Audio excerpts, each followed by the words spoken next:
Hello दोस्तों, मैं पुखराज सिंह आपका स्वागत करता हूं अपने चैनल स्टडी इज ड्यूटी या मोडोमियो में।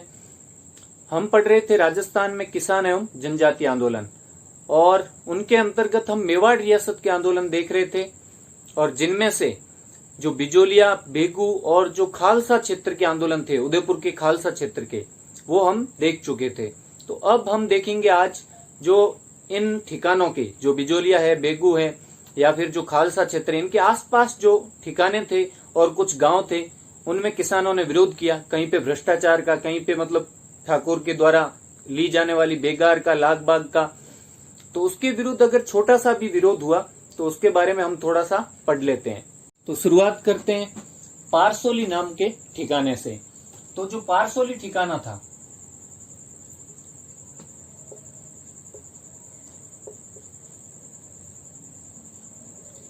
ये ठिकाना भी प्रथम श्रेणी ठिकाना था मेवाड़ का। जो 16 प्रथम श्रेणी ठिकाने थे जिनको उमराव कहा जाता था। ऐसा नहीं है कि ये 16 थे, स्टार्टिंग में ये 16 थे, बाद में कई राजाओं ने इक्का दुक्का शामिल किए। जैसे अमर सिंह ने फिर भैंसरोडगढ़ को शामिल कर दिया, बाद में किसी ने मेसा को शामिल किया। ऐसे करके बाद में इनकी संख्या बढ़ भी गई थी, लेकिन स्टार्टिंग में जो 16 ठिकाने थे उनमें ये शामिल था। जैसे बिजोलिया शामिल था, वैसे ही ये भी प्रथम श्रेणी ठिकाना था। पारसोली भी प्रथम श्रेणी ठिकाना था। और ये जागीर किसके पास थी? तो ये चौहानों के पास थी, क्योंकि जब ये मेवाड़ में सिसोदियों का राज्य स्थापित हुआ, गोहिलों का जब स्टार्टिंग में राज्य स्थापित हुआ था, तब ये चौहान वहां पहले से, जो पहले का राज्य था ना, उसमें भी चौहान वहां जागीरदार थे। तो कई जागीरदारों को वो भूमि बरकरार रखी गई कि आप इनको रखो, जागीरदारी करो। तो ये चौहान राजपूतों के पास ये ठिकाना था। इसके जो जागीरदार थे वो कौन थे? चौहान थे। और इसके अंतर्गत 40 गांव आते थे। 40 गांव इसमें शामिल थे इस ठिकाने में। तो यहां पे आंदोलन किसके माध्यम से हुआ?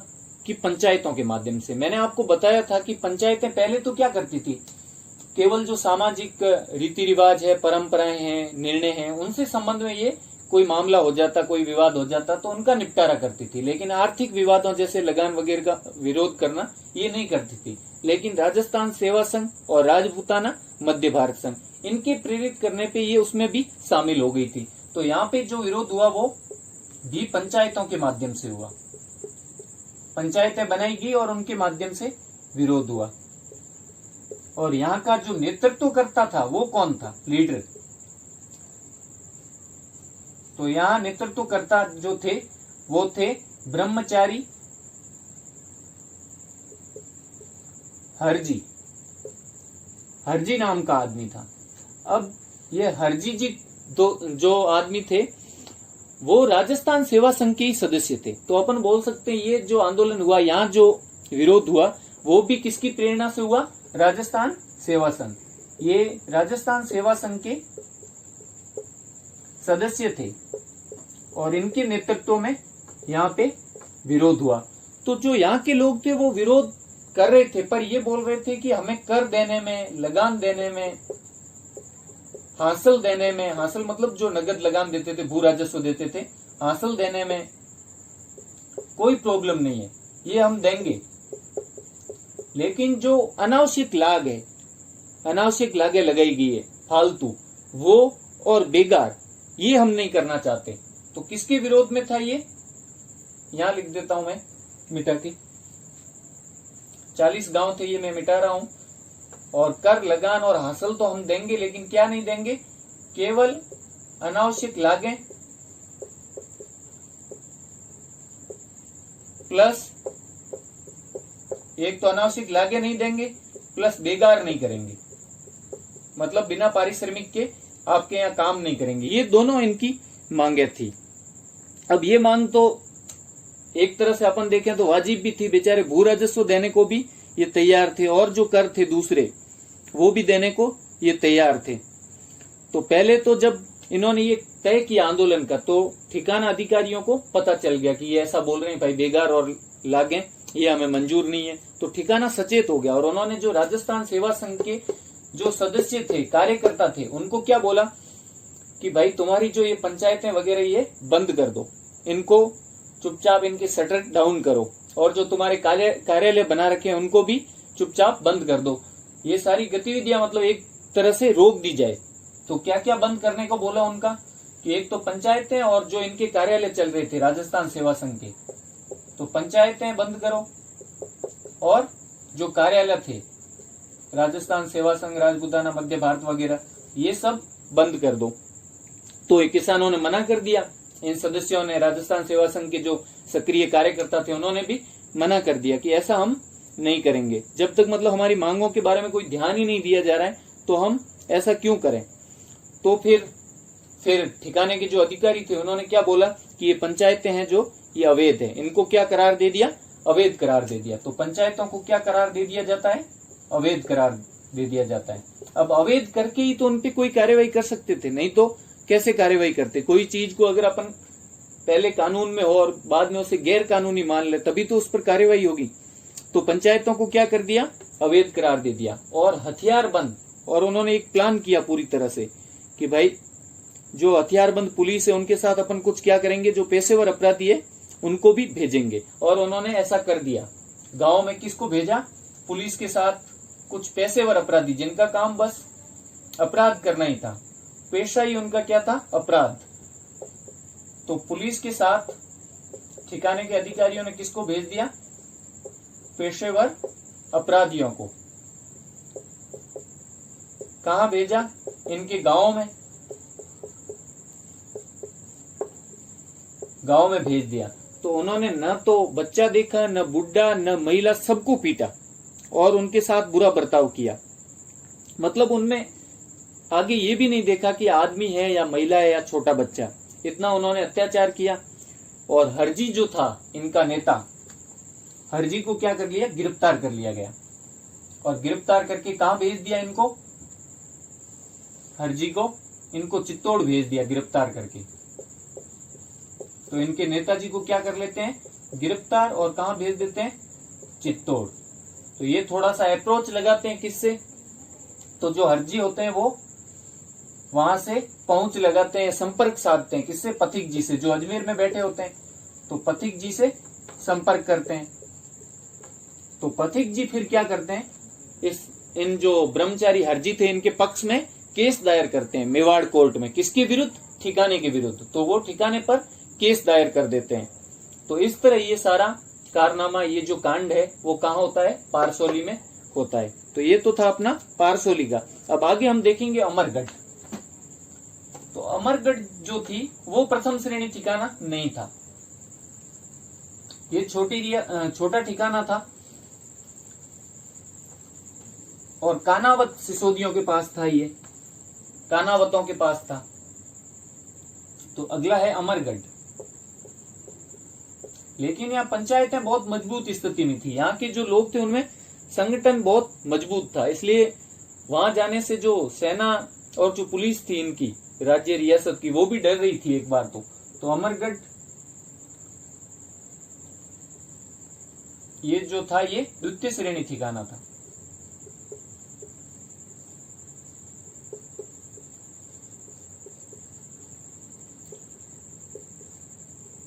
और प्लस की जो किसके पास था ये वो भी देख लेते हैं। तो कानावत क्लान के पास था, कानावत जो इनकी शाखा थी उनके पास ये था। तो अब देख लेते हैं कि इसमें क्या हुआ उस वक्त विरोध के रूप में। तो यहाँ पहले तो पंचायतों का संगठन जो था वो क्या था, मजबूत था। पंचायतों का संगठन मजबूत था। और मेरे हिसाब से ये कन्फर्म ही है, मेरे को ऐसा याद है कहीं शायद मैंने पढ़ा था कि ये द्वितीय श्रेणी ठिकाना है, लेकिन प्रथम श्रेणी तो नहीं था। अपने को इतना ही मतलब है, वैसा ऐसे क्वेश्चन आएगा नहीं, लेकिन फिर भी ये तो चीज कन्फर्म है कि ये प्रथम श्रेणी नहीं था, मतलब छोटा ठिकाना था। और जहां तक मेरे को लग रहा है 99.99% क्या है, द्वितीय श्रेणी ठिकाना ही है, क्योंकि ये चेंज भी होते रहते थे कई ठिकानों को। मतलब वैसे प्रथम श्रेणी वाले को तो अगर द्वितीय श्रेणी में डालते तो सहन नहीं करते थे, क्यों? प्रथम श्रेणी तो मेवाड़ का आधार था, वो एक तरह से राजा के बराबर ही थे, बस राजा उनमें से ही उनका एक प्रमुख था, उनके भाइयों में से एक तरह से। लेकिन जो द्वितीय वाले थे वो बाद में कुछ तृतीय में चले जाते थे, इनकी संख्या भी बढ़ जाती थी, इसीलिए तो पहले 4 थे 32 हो गए। तो ये ऐसे होते रहते थे, लेकिन ये कन्फर्म है कि प्रथम श्रेणी नहीं था। तो इसमें ऐसी बात मत सोचना कि ये तो सही चीज है ही नहीं, कि जब पता नहीं है तो क्यों बता रहे हैं। तो जहां मैंने पढ़ा वहां ये द्वितीय श्रेणी था, और कई जगह ऐसे कहते हैं कुछ ठिकाने ऊपर नीचे होते रहते थे, किसी को तृतीय श्रेणी में डाल देते थे, किसी को हटा के एक ठिकाना तो ऐसा था जो मारवाड़ को भी दे दिया था, ऐसा भी ठिकाना था। जैसे घाणे राव है, ये बाद में गोडवाड़ा के अंदर पढ़ने लग गया, मारवाड़ को भी दे दिया, तो ऐसा होता रहता था। तो ये ठिकाना क्या था? प्रथम श्रेणी ठिकाना नहीं था।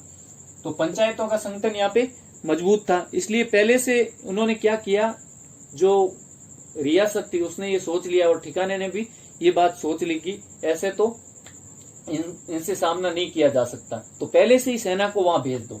तो इन्होंने क्या किया, सेना को पहले से वहां भेज दिया बचाव के लिए स्टार्टिंग में। ये क्यों किया? किसानों को डराने के लिए। ये चीज उन्होंने क्यों की? किसानों को डराने के लिए। जैसे मॉक ड्रिल होती है ना सेना की कभी, वैसे ही।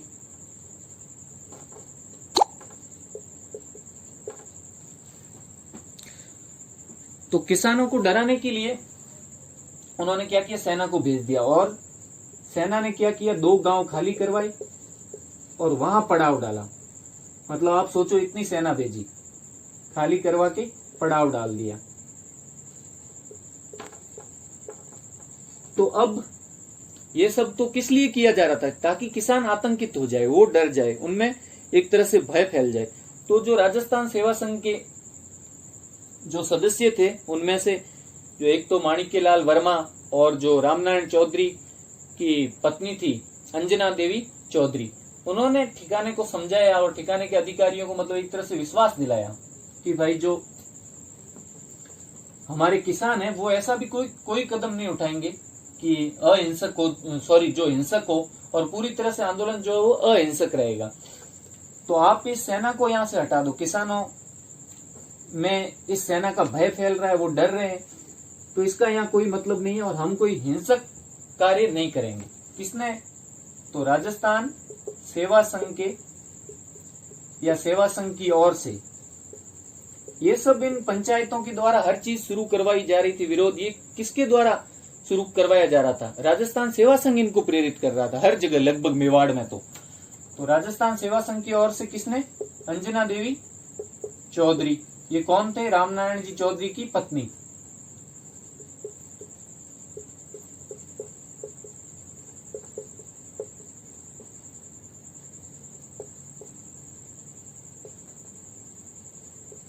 और दूसरे थे माणिक्यलाल वर्मा, हमारे वर्मा जी, माणिक्यलाल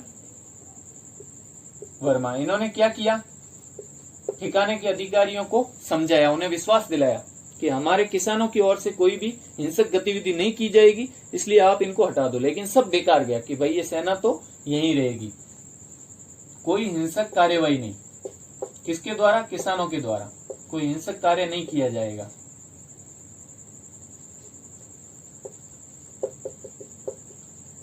ये इन्होंने विश्वास दिलाया था, फिर भी उन्होंने वहां से सेना नहीं हटी, तो उनकी समझाइश का कोई फायदा नहीं हुआ, वो सब बेकार चला गया। और उल्टा क्या किया? अंजना जी प्लस माणिक्यलाल वर्मा को क्या किया? गिरफ्तार कर लिया,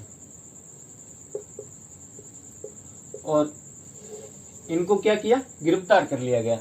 तो देखो, इनकी समझाइश या इनकी मांग तो कोई मानी नहीं की, उल्टा इनको गिरफ्तार कर लिया। ऐसे ही आपने एक नाम सुना होगा, बिंदुलाल भट्टाचार्य, जो बिजोलिया में एक जांच आयोग के अध्यक्ष भी थे, मतलब इनके नेतृत्व में जांच आयोग भी बनाया गया था। तो बिंदुलाल भट्टाचार्य। अब इसमें आपको ये सारी चीजों की टेंशन नहीं लेनी कि कई जगह की इनका पद क्या था, बस ये समझ लो ये एक अधिकारी थे रियासत या ठिकाने के, क्योंकि इनका चेंज होता रहता था। कुछ दिन ये सिरोही में भी थे, ये अंग्रेजों की सिफारिश से ये लोग जो भारत के लोग थे ये लग जाते थे, इनको रियासत में या ठिकाने में कुछ लगा दिया जाता था। तो ये एक अधिकारी थे, रियासत के अधिकारी थे। अब वैसे इनकी मांडलगढ़ में भी नियुक्ति थी, सिरोही में भी कुछ दिन रहे।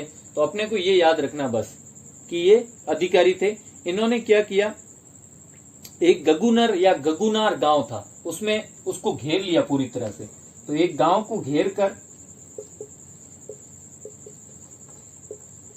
इन्होंने मारपीट की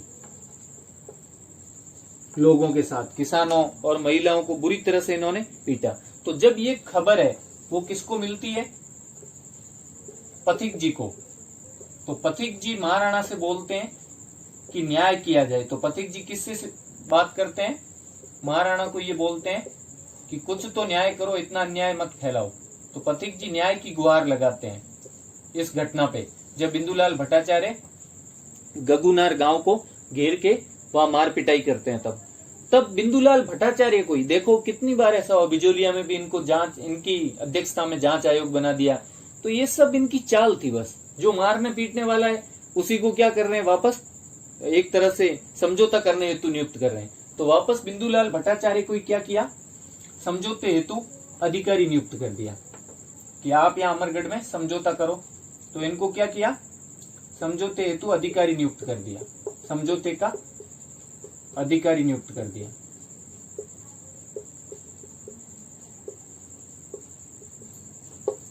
और फिर क्या होता है, एक तरह का समझौता होता है जिसमें से इनकी 23 लागें हटा दी जाती है और जो बंदोबस्त किया जाएगा, और उसके बाद नया भूमि बंदोबस्त करेंगे और उसके अनुसार भू राजस्व जो तुम्हारा है वो निश्चित कर देंगे। और जो आपकी जो पंचायत है उसको भी आप एक तरह से आयोजित तो कर सकते हो, लेकिन उसी पैटर्न से आयोजित करनी है, उन्हीं नियमों के अनुसार जैसा कि ब्रिटिश सरकार ने पहले से निश्चित कर रखा हो या निर्धारित कर रखा हो। तो समझौते में क्या क्या बातें आई कि एक तो 23 जो लागें थी, इस समझौते में 23 लाख हटा दी, प्लस नया बंदोबस्त होगा और उसके अनुसार जो भू राजस्व है वो निश्चित कर दिया जाएगा। भू राजस्व क्या कर दिया जाएगा, निश्चित। और प्लस जो तुम्हारी पंचायतें हैं, एक और चीज कि जो तुम्हारी पंचायतें हैं वो लगा तो सकते हो, तुम आयोजित तो कर सकते हो, पर कैसे, तो ब्रिटिश सरकार द्वारा निर्धारित नियमों के अनुसार कि क्या क्या बातें पंचायत में नहीं करनी है, जैसे कि ठिकाने का विरोध वगैरह, ऐसी चीजें, सरकार का विरोध एक तरह से ब्रिटिश सरकार द्वारा निर्धारित पैटर्न के अनुसार आयोजित कर सकते हो। ये 3-4 चीजें इसमें समझौते में शामिल कर दी। जैसे एक और थी 3/4 जो भू राजस्व होगा वो क्या होगा, 3/4। कब, रबी की फसल पर। तो रबी की फसल पर भू राजस्व कितना कर दिया, 3/4 कर दिया। ऐसी छूट दी छोटी मोटी। तो ये हुआ था अपने अमरगढ़ में। अब हम देख लेते हैं, एक मंदेसरा गांव है जिसका नाम भी मैंने लिया था बीच में कि मंदेसरा, भिंडर और जो अपना बस्सी, यहाँ भी छोटे मोटे विरोध हुए थे। तो मंदेसरा गांव का देख लेते हैं। तो जो ये मंदेसरा गांव है वो कहाँ पड़ता है, कौन, अब तो कहाँ पड़ता है उससे अपने को वैसे ज्यादा मतलब भी नहीं है, लेकिन उस वक्त कहाँ पड़ता था मंदेसरा, कौन से ठिकाने या कौन सी जागीर में था। मंदेसरा कोई खुद ठिकाना नहीं था या कोई जागीर नहीं थी, जैसे अमरगढ़ और ये अपने पारसोली थे वैसे। ये भैंसरोड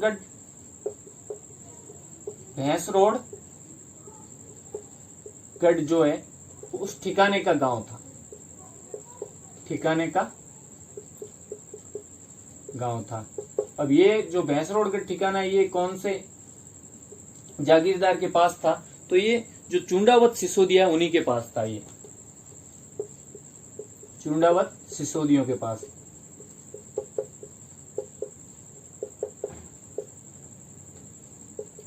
ये ठिकाना था। और यहाँ मंदेसरा गांव के जो नेतृत्व करता थे, यहाँ भी पंचायतों के थ्रू ही हो रहा था आंदोलन, और पंचायतें मजबूत थी यहाँ भी बहुत ज्यादा, क्योंकि यहाँ जो भील थे वो किसके नेतृत्व में संगठित हो चुके थे। यहाँ जो नेतृत्व करता थे वो थे लखमाजी भील। नेतृत्वकर्ता कौन थे, लखमाजी भील। अब लखमाजी, अब लोग जैसे बोलते थे ना, तो राइटर तो वैसा लिख देते थे कि अरे लखमाजी इधर आओ इधर आओ, तो ऐसे बोलते थे। बाकी लिखमाजी भी हो सकता है, तो ऐसा लिखा है तो कि नहीं, ये तो ऑप्शन गलत हो गया, वो नाम तो लखमाजी था। तो लिखमाजी भील, क्योंकि मारवाड़ी में जो अपने बोलने की जो टोन होती है ना वो हर जगह अलग अलग होती है। कोई लखमाजी बोलता, कोई लिखमजी बोलता, कोई कुछ और ही बोलता है। तो लखमा जी भील यहाँ के क्या थे, नेतृत्व करता थे और बहुत फेमस थे उन भीलों के मध्य। एक तरह से गमेती थे। गमेती भीलों में किसको बोलते हैं, जो एक तरह से भीलों का मुखिया होता है ना, उसको गमेती बोलते हैं। तो ये बहुत ज्यादा प्रसिद्ध थे, इसलिए इनका कहना मानते थे। तो किसान संगठित हो गए वहां के। और राजस्थान सेवा संघ तो यहाँ की पंचायत को क्या कर रहा था, जो पंचायत सिस्टम था वो शुरू ही राजस्थान सेवा संघ ने शुरू किया था कि भाई पंचायत विरोध करे या पंचायत के थ्रू विरोध किया जाए। पहले तुमने पंचायतें तो वैसे ही बना रखी है सामाजिक निर्णयों के लिए, तो अब इस संगठन का किसमें उपयोग कर लो, विरोध में उपयोग कर लो, ये राजस्थान सेवा संघ उनको कहता था। तो एक बार यहाँ क्या हुआ कि जो लगभग 100 ठिकाने के अधिकारियों ने मतलब ऐसा प्लान बनाया कि वो मंदेसरा जाएंगे और रेड डालेंगे। 100 ठिकाने के अधिकारी थे, उन्होंने क्या प्लान बनाया कि वो कहाँ जाएंगे, मंदेसरा, और रेड डालेंगे जब्त करने के लिए वहां पे। और वहां जो कृषि उत्पाद मिलेगा, वहां जो कृषि उत्पाद होगा, जो अनाज होगा, वो हम क्या कर लेंगे, छीन के लेके आ जाएंगे, मतलब जब्त कर लेंगे। क्या कर लेंगे, जब्त कर लेंगे। ये इन्होंने पूरी प्लानिंग कर दी। अब भाई ये प्लानिंग जब बेचारे किसानों को पता लगी तो उन्होंने सोचा यार हम तो भू राजस्व और ये लाख बाग देना नहीं चाहते, इसीलिए तो हमने इनको कृषि उत्पाद नहीं दिया है। जो एक्स्ट्रा अनावश्यक लागत थी उनके रूप में जो दिया जाता था ना, वो नहीं दिया। बाकी भू राजस्व देने को तो एक तरह से ये भी तैयार ही थे, लेकिन फालतू की जो चीजें थी ना, लाख बाग के रूप में सारा कृषि उत्पाद ले जाना चाहते थे ये। तो किसानों ने क्या किया, ये सूचना किसको दी थी, माणिक्यलाल वर्मा जी को, जो उस वक्त उमा जी के खेड़ा में थे। उमा जी का खेड़ा एक गांव था, मैंने आपको बताया भी था कि वर्मा जी ने 12 साल और उमा जी का खेड़ा में स्कूल खोली थी। और पथिक जी भी बीच में, जब पथिक जी को अपने मेवाड़ ने गिरफ्तार करने के लिए बोला था स्टार्टिंग में 1916 के करीब, तो पथिक जी को वहां के जो मेवाड़ रियासत के अधिकारी नियुक्त थे ना बिजोलिया में, वो उन पथिक जी की एक तरह से जान पहचान हो गई थी। तो उन्होंने भागने तो दिया था वैसे उनको, तो वो भाग के कहाँ गए थे, अंडरग्राउंड कहाँ हुए थे, मैंने बीच में बताया था कि भूमिगत हो गए थे। तो वो भूमिगत एक बार के लिए कहाँ हुए थे, उमा जी का खेड़ा में। ये गांव का नाम कई बार आता है। तो इनका जो प्लान था रेड डाल के अनाज जब्त करने का, ये बात किसको बताते हैं, वो माणिक्यलाल वर्मा जी को। उमा जी का खेड़ा जाते हैं, वहां पे होते हैं माणिक्यलाल वर्मा, क्योंकि वहां पे स्कूल तो खोल ही रखी होती है इन्होंने, स्कूल में बैठे हवा ले रहे होते हैं। तो माणिक्यलाल वर्मा जी, इनको जाके किसान ये बात बताते हैं, ये योजना बताते हैं कि ये योजना है ठिकाने की। तब माणिक्यलाल वर्मा जी उनको बोलते हैं अब क्या करें भाई, ये योजना है तो क्या कर सकते हैं, सोच ही रहे होते हैं। तब कुछ किसान होते हैं 50 वो तो खड़े होके ये बोल देते हैं कि हम तो मरने के लिए तैयार है, हम अपनी जान दे देंगे लेकिन अनाज नहीं ले जाने देंगे। तब माणिक्यलाल वर्मा जी उनको बोलते हैं अरे थोड़ा चिल करो, कूल हो जाओ, ऐसे जान वान नहीं देनी, अभी तो जान देने के बहुत टाइम आएंगे, भारत को आजाद भी करवाना है। तो इसलिए माणिक्यलाल वर्मा जो थे उन्होंने बहुत जल्दी निर्णय लिया और बहुत जल्दी ठिकाने के अधिकारियों से बात की और वो झुक भी गए। तो इतने किसानों की जान उन्होंने एक तरह से बचा भी ली। तो माणिक्यलाल वर्मा ने क्या किया,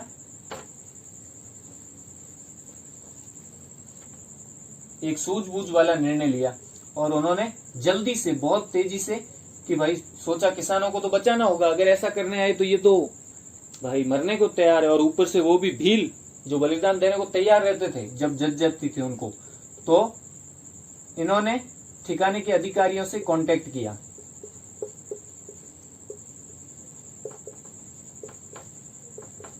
अधिकारियों को समझाया कि महंगा पड़ जाएगा भाई, समझ जाओ। तो समझाने से वो मान गए और इससे क्या हुआ, किसानों की जानें भी बच गई, नहीं तो किसान लड़ते और उनकी जान भी जाती। तो इस अनहोनी से किसानों को माणिक्यलाल वर्मा जी ने बचा लिया था। तो ये अपने छोटे मोटे जो आसपास के गांव या रियासत थी जिनके बारे में हमें बात करनी बाकी थी। अब मैंने सोचा कि एक वीडियो ऐसा भी बना दूं जिसमें मतलब ऐसे क्वेश्चन वापस, वैसे तो इनमें बिजोलिया काफी महत्वपूर्ण है, अगर कोई बड़ा क्वेश्चन या कोई अच्छा क्वेश्चन बनाना चाहेगा ना तो बिजोलिया में काफी, वो बोलते हैं ना, स्कोप है बनाने का। तो बिजोलिया के बारे में या तो लास्ट में बना दूंगा एक वीडियो जिसमें क्वेश्चंस होंगे या कुछ छूटी हुई चीजें जो लोग कई बार पूछते हैं ना कई जगह कई वीडियोज के नीचे क्वेश्चंस होते हैं, ये ऐसा क्यों हुआ, उसमें तो ऐसा था, उसमें वैसा लिखा था। तो उस चीज से संबंधित कुछ बातें बनाएंगे कि बिजोलिया का बचा हुआ भाग इसके बाद में। तो यहाँ तक अपने जो मेवाड़ के तो लगभग जो एक तरह से आंदोलन है, किसान आंदोलन, वो पूरे हो जाते हैं। अब मेवाड़ का भील आंदोलन भी एक ही आंदोलन, वो अपन जनजातीय आंदोलन में लास्ट में देखेंगे, क्योंकि मेवाड़ के जो बिजोलिया आंदोलन से प्रेरित थे ना, वो बेगू का था, खालसा क्षेत्र का था, और ये सारे थे मंदेसरा, भिंडर और जो पारसोली, अमरगढ़, ये सारे थे यहाँ पे, बस्सी। तो ये तो अपन देख चुके हैं। अब इसके बाद बिजोलिया से बूंदी भी प्रभावित हुआ था, लेकिन बूंदी या बरड़ किसान आंदोलन कह सकते हैं, लेकिन वो थोड़ा सा अलग है। तो इससे प्रेरित तो हुआ, लेकिन थोड़ा सा अलग है। और एक बच गया भील आंदोलन, वो भी इससे प्रेरित था और मेवाड़ का भी था। इसमें दो बातें थी, बिजोलिया से प्रेरित भी था और मेवाड़ का भी। लेकिन इसके जस्ट बाद अपन वो नहीं पढ़ेंगे, वो अपन बाद में जब जनजातीय आंदोलन पढ़ेंगे तो उसकी कैटेगरी में उसको पढ़ लेंगे। तो इसके बाद अपन देखेंगे बूंदी का किसान आंदोलन, क्योंकि वो बिजोलिया से प्रेरित था, तो जस्ट इसको बात देख लेते हैं। और बिजोलिया के जो पड़ोसी था वो भी बूंदी, कोटा, ये ग्वालियर थे, तो उसको देखने में कुछ आसानी होगी, क्योंकि कुछ नाम जो है वो अपने को जाने पहचाने लगेंगे। क्योंकि कुछ लोग ऐसे थे ना जो बिजोलिया के थे और कि भाई हमने वहां पे किया है किसान आंदोलन, हमारे को बुलाओ, अनुभव है, हम आ जाते हैं इधर। बूंदी में जाते थे, बूंदी से वापस अपने बिजोलिया में आ जाते थे। तो इसी प्रकार ये सारा आंदोलन मेवाड़ में हुआ, वो हमने देख लिया है। तो अगर आपको मेरा पढ़ाना और ये वीडियो अच्छा लगा हो तो लाइक करें, और अपने चैनल स्टडीज ड्यूटी अमोडोमियो को सब्सक्राइब करें, और अपने दोस्तों के साथ ज्यादा से ज्यादा शेयर करें। पढ़ते रहें और studies duty. Thank you so much.